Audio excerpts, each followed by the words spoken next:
அதுல ஒருத்தர் நமக்கு அட்வைஸ் சொல்றாங்க, கரூர் மோசமான ஏரியான்னு உங்களுக்கு தெரியாதா? அந்த செந்தில் பாலாஜி ஒரு ரவுடி பையன் உங்களுக்கு தெரியாதா? 6 மாசம் இருங்கடா. யாரு ரவுடி, யாரு அதிகாரப்படும் தெரியும்டா உங்களுக்கு? யாருக்கிட்ட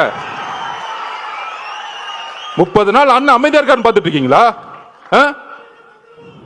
அந்த எண்ணத்துக்கு நான் ஒரு பதில் சொல்றேன். நேத்து கோவை மாவட்டத்தில் நம்மளோட சகோதரி மிகப்பெரிய பாலியல் பலாத்காரத்துக்கு உட்படும் பொழுது தவறு நடந்துச்சுன்னு எல்லாம் போராட்டம் பண்றாங்க. கோயம்புத்தூர்ல போராட்டம் பண்றாங்க.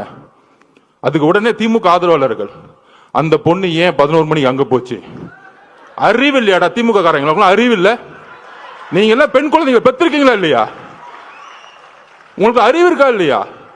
பெண்ணோ ஆணோ எங்க வேணாலும் போகணுங்கிற சுதந்திரம் இருக்கக்கூடிய தமிழ்நாடு தலைவர் வந்த பிறகு மாத்து வர்றா.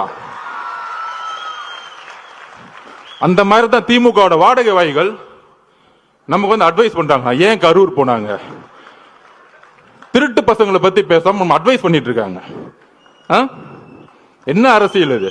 உங்களோட கேவலமான வார்த்தைகள் பேச தெரியுமா? நீங்க தலைவர் அதுக்கான பயிற்சி எங்களுக்கு கொடுத்தது இல்ல, ஞாபகம் வச்சுக்கோங்க.